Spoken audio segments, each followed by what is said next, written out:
Hi, Lisa. How are you? Good, good. So thank you so much for meeting with me, Alexa. I know that you have an interest, you have a few titles, but one of them is narcissistic abuse healer as well as results coach. What is a results coach? So, a results coach is a person that gets you from where you are right now to where you want to be. And there's a distinguisher between a life coach and a results coach because it's really getting you to the place where you are actualizing your dreams, not just talking about your goals, but or goal setting, but actually goal getting. All right. So tell us a little bit about your background and how you decided to do this particular thing. I'm guessing it's not what you dreamt of as a child. Well, actually, I always say that a coach is not made, but a coach is born. So Yeah. I was always coaching, but there wasn't a title for it when I was born or, when I was growing up. I actually started my career off as a high school teacher. And Me too. really?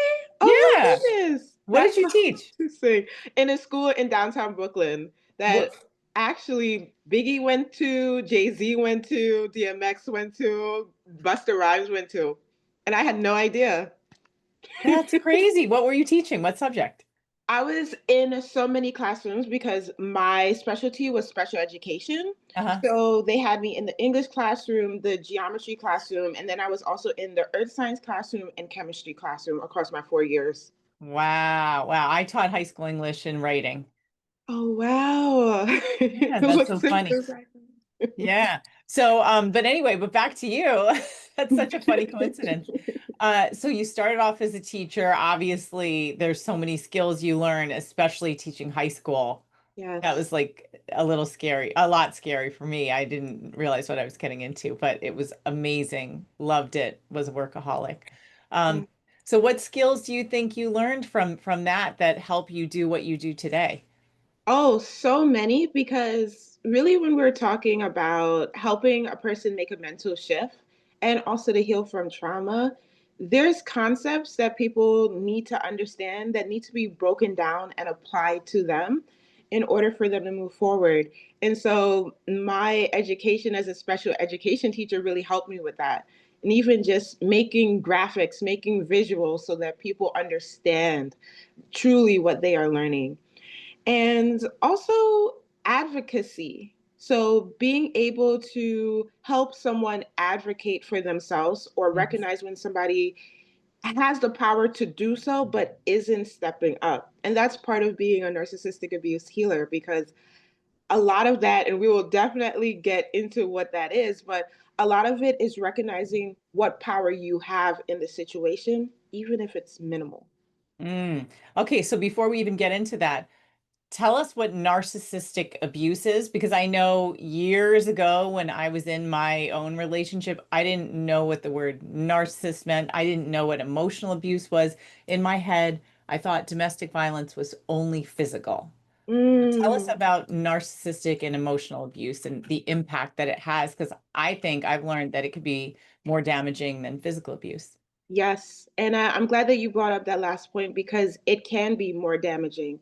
And the reason why is often with physical abuse, it's seen, right? And people may notice the marks, but also that has a way of healing itself. The body can process what it went through. But when it comes to emotional abuse, it's not seen, and so it's hard to be dealt with because you don't even know the areas of your life that the abuse has affected. May Mhm. affect your self-esteem.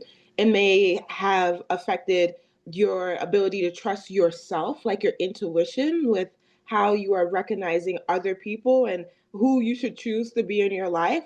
Also, it could even affect your finances. So this is it's something that seeps into every layer, but a simple definition of narcissistic abuse is that it is an emotional form of abuse in which another person is siphoning energy away from you and is using their power to keep you small.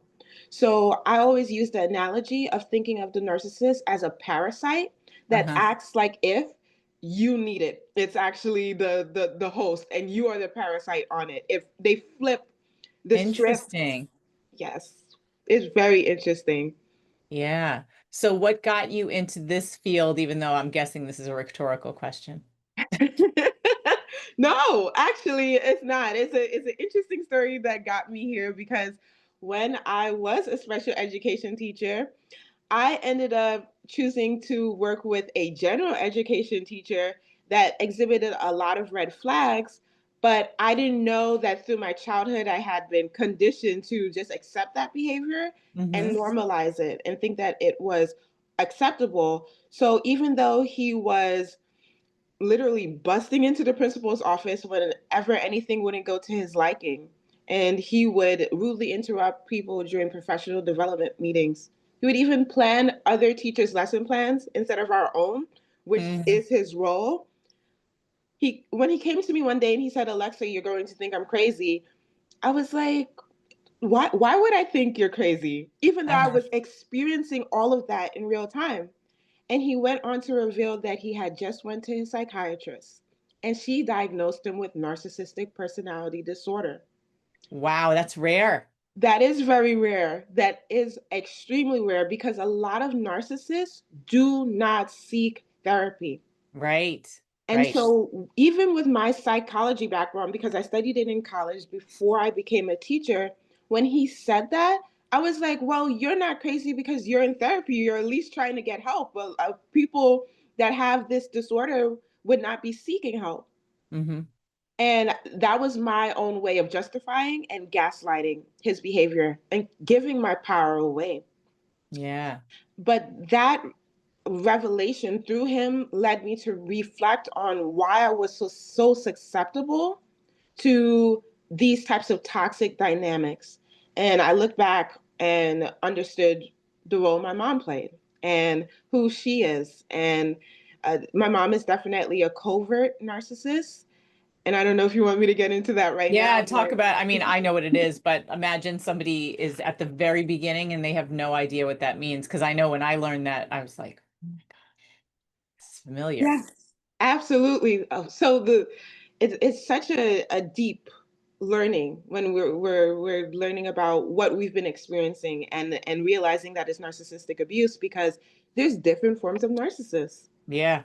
People often think about the overt narcissists, the malignant ones, and these are the ones that are so bold and brash with their actions and their words. So these are the ones that are rude and outwardly so.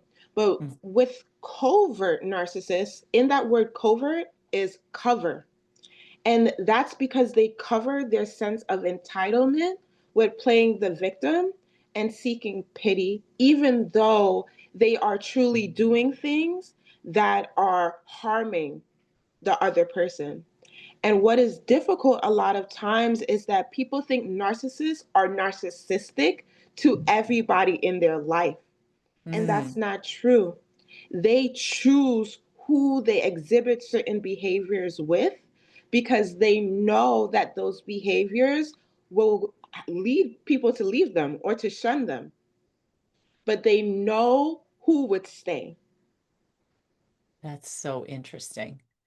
You know, it's like this, I've been doing this for years and I'm always learning something new. And you just taught me something new about the choice of who they behave certain ways with.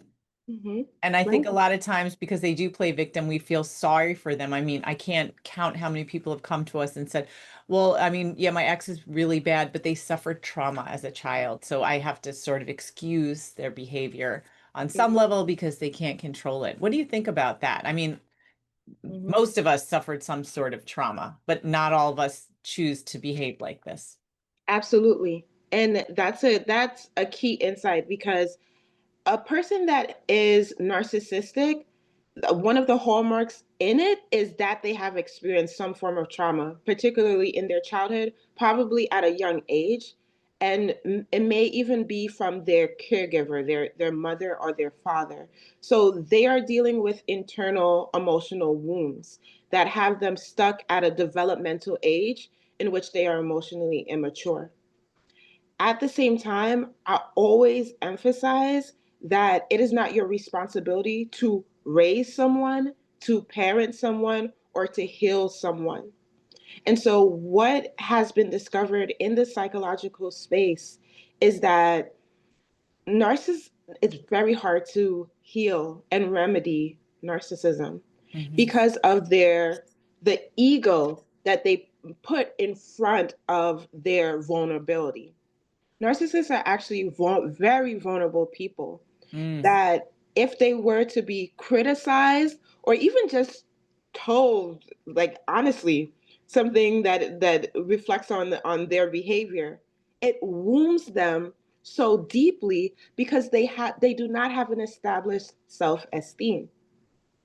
Yeah, So as you're saying that, I'm thinking of when we work with our clients in terms of how to communicate with their exes, many of whom have those tendencies.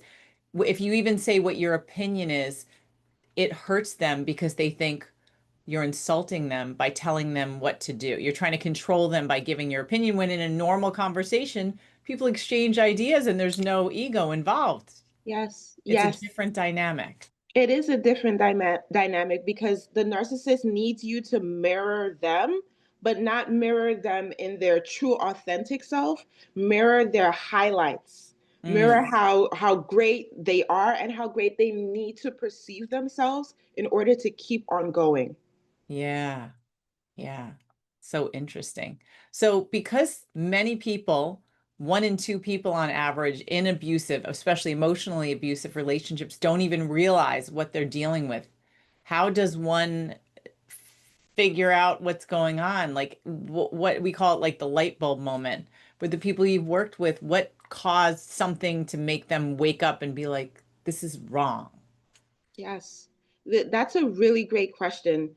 A lot of times it's the emotional fatigue that a person is feeling, where they're recognizing I wake up and I feel tired within the first 5 minutes, or I wake up completely tired as if I never went to sleep.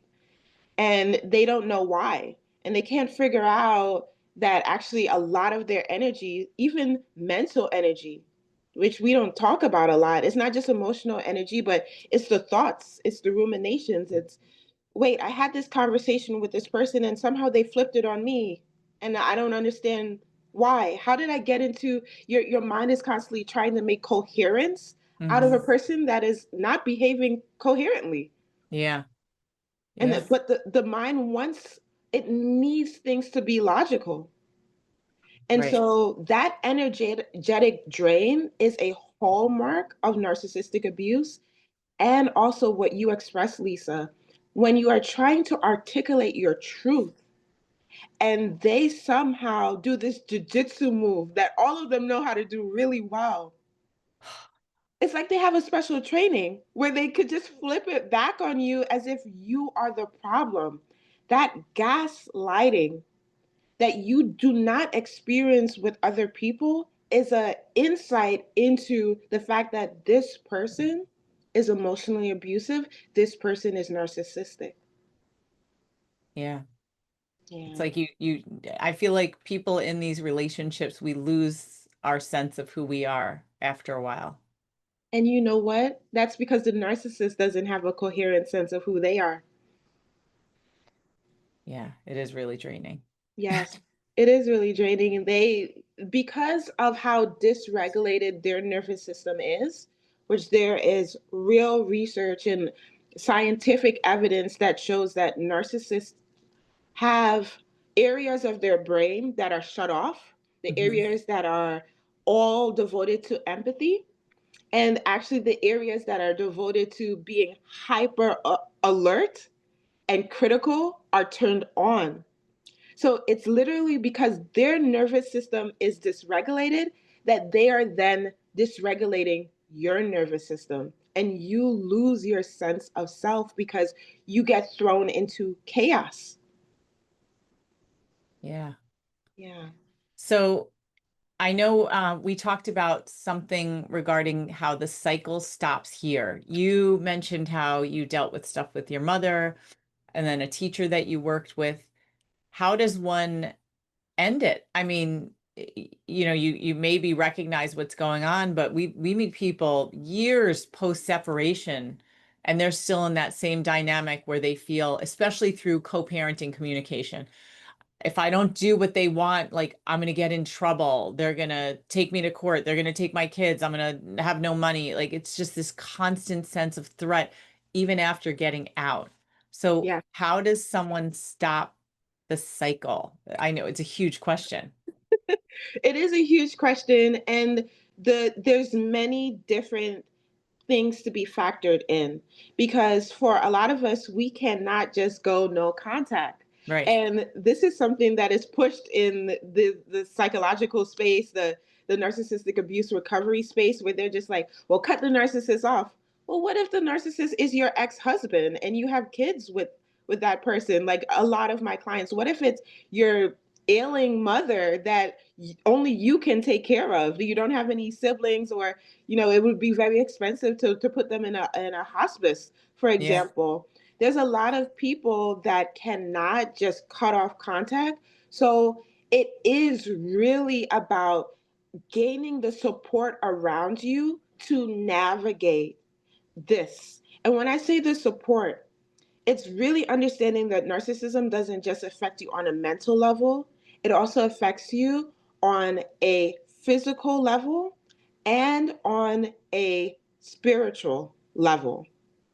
So the support that you need is multidimensional, Hmm. where you should find yourself in a either with a therapist or a coach that knows what you have gone through. And I Hmm. make that distinction because I spent many years in therapy, and because the therapist did not understand that my experience, it's like talking to somebody that never experienced depression and they are trying to help you and advise you from their textbook knowledge. it's Hmm. it just doesn't work. So finding somebody that's catered specifically to what you've experienced is going to be so helpful, but also recognizing that on a physical level, in order to regulate your nervous system, there are key tools like breath work, like yoga, like trauma release exercises, even polyvagal therapy that will help you to feel calm and stop those overthinking thoughts that keep you like stuck in a loop, that keep you drained. And then on a spiritual level, really reconnecting to your higher self. And if you believe in a higher power as well. And the way to do that is to connect to your creativity. This is Hmm. something that's not really talked about, but Yeah. it when you find yourself back in your passions, whether that be in writing, which is why I have a writing group, or drawing, or whatever it may be, whatever, when you find creating that business or that book that you always knew that you wanted to do, giving energy back to yourself and understanding that you are the creator of your reality, not them, that is where authentic healing begins. We talked about this, and I'm remembering you said you have a program, right? Is it called From Ink to Evolution? Yes, Okay. yes, it is. Yeah, and Wow, because you I'm have a I'm great a writer too memory. for certain things, but when you talked about connecting to your creativity, that's something that I do a lot of art myself, but I feel like that when you do your art or something that's creative, it brings you joy. It Yes. feels so good. There's a sense of pride when you're making something. Just this past weekend, my friend convinced me to go to a seed swap. I'm not a Oh, gardener, she is, and she's like, "Oh, let's go to the library. It has all these things, and let's just go." So anyway, I went, and there was a guy there, a young guy who works with teenagers and kids with after school programs, and his specialty is ceramics. And so he had these hunks of clay, and some of them, he said, there's areas you could actually dig up clay yourself and then fire it. But he had hunks of clay, and so we were making these things called seed bombs, where you take it, you make it into a pancake. You throw some dirt in, throw some seeds, and then make it in a ball, and then wait for it wow. to dry, and then later you can throw it somewhere where there's no flowers or grass, and the clay is natural, and when it rains it dissolves into the earth and then it grows these amazing flowers. And I was like, I Goodness. sat there, I made like 8 seed bombs because I just was like, this is so much fun. Like Just throw this them is everywhere. well, my yard now. Chris this morning, my partner was like, "What are all these balls?" in the yard?" But it was so much fun. And I think back Yes.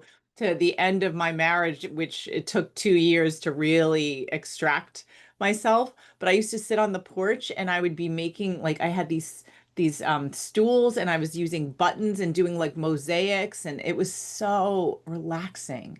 And I remember feeling like this is the only time that I'm not miserable is when I'm sitting Yes. out here just doing my art and because I would forget about all the other stuff.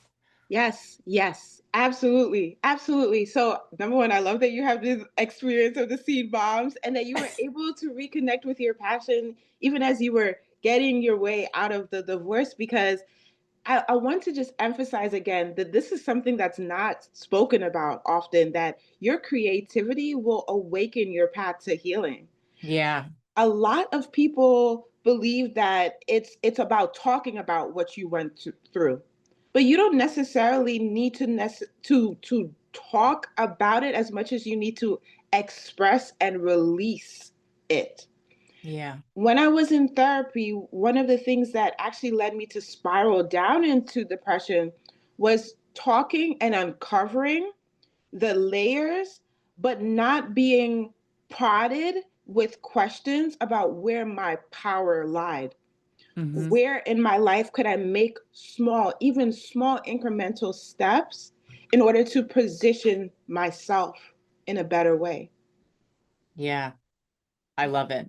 Tell us about your From Ink to Evolution Yes. program. Well, my From Ink to Evolution program is a monthly subscription and it's meeting every week on Wednesdays. And it is a creative writing space that is actually built out of my experience as a special education teacher. Hmm. So, a lot of creative writing spaces may give you one form of a prompt, whether it's a poem or a question. But what I do is diversify. So, I give you a poem, I give you a question, and I also give you a visual. And you can get inspired by all of them. You could pick whichever one draws to you the most. And then you're given the opportunity to write and express yourself to make whatever it is that that you feel called to bring out. And then if you are open to sharing, you have the floor to actually share and get feedback. And there's a part of it where there is coaching involved because I will ask at least one of those higher perspective questions that helps you to shift out of your trauma. And it's related to what the theme of the day is. Oh my gosh, I love this. And this also brings me back to my high school teaching days where I used to put a quote up on, we used to, back in the day, years ago when I was teaching, we had overhead projectors. So we turned the lights off and I would just put the quote on there and my kids, my students would have these things called dialogue journals. And they would just come in and for those first few minutes, they could either write about the quote, it could inspire them or not, and they could write about anything, but it just really settled them down because teenagers are dealing with all kinds of issues, especially Yeah. hormones. And so having those few minutes in the dark of just doing whatever and getting something out, whether it was free writing, focused free writing, it made it easier to teach. And Yes. what you're saying is like on a whole new level. It sounds like Yes. so much fun. Absolutely. I love that dialogue journey, the journaling, because that's exactly it. And you said it makes it so much easier to teach. And what I found in my creative writing spaces makes it so much easier to navigate the week and to live. Yeah, yeah. Yeah. Yeah. And it So really helped like I think it helps regulate people. yes, absolutely. And it's a lot of being an adult is almost like pushing your inner child away Mm, because you're like, no, I need to pay the bills. So I'm going to just focus in on my business. I'm going to spend hours on my laptop each day. We don't actually get time to play, hmm. but playing is actually very healing. And Yes. playing is the way that we actually learn too. So it's about activating that fire inside of you. That's what helps you to actually become what I call your highest self, like actualize your highest self. The highest version of you is not necessarily the most financially abundant version of you or the most organized version of you. There's different elements to that person. It's most likely when we sit down and really define it, the highest version of ourselves is navigating life with passion Mm-hmm. and Yeah. understanding that they are a creator of their reality and no one can take that away from them because they have the skills. Yeah. Oh my gosh, this is so inspiring. So, Alexa, how can people find you? Yes, they can find me easily via my email, which is Alexa Sasha369 at gmail.com. Also, which I'll share with you, Lisa, I am hosting several workshops. So I understand that the women that I am working with are very busy, but I've created a series of lunch, learn, and heals Ooh. that will be going on the end of October and also through November, where you could literally come for 90 minutes, understand the experience that you went through with that toxic individual, but also be connected to the pathway to healing. So it's an interactive healing workshop experience that is completely free. So, Wow. yes, I will share that with you. And I would also say my name is Alexa Sasha Marshall on LinkedIn. That's a great way to connect with me as well. All right, great. Well, I'm really excited and inspired, especially because you and I are both part of what the Been There Club Yes. and can relate to people. But I think things that focus on fun and being playful are so helpful. It's Yes. so helpful. I mean, because like you said, we know that talking and talking about it, it sometimes keeps you in that trauma loop. Yes, But it here are does. things you can do, not just to distract yourself, but to feel joy, to balance out those stress hormones. And your body needs to feel joy right now. Yes, yes. And I also want to thank you so much for the work that you do, Lisa, helping people. You're literally an advocate, helping people to navigate the legal system and experiences of trauma. And you are so necessary in this world, especially right now. So thank you for what you do. Oh, well, and thank you for saying that, but thank you as well, because it's like, again, we talked about that need for support and getting support from different people for different things is really helpful. Yes, yes. And being open to it, even because when we've gone through these experiences, it makes us feel like if we want to just close ourselves down and not reach out for support. But we're both here telling you that there are people that would love to help you in the situation that you are in. And all you need to do is reach out. Yep. All right. Well, thank you so much. I can't wait to share this information with our community. Yes, thank you. Okay.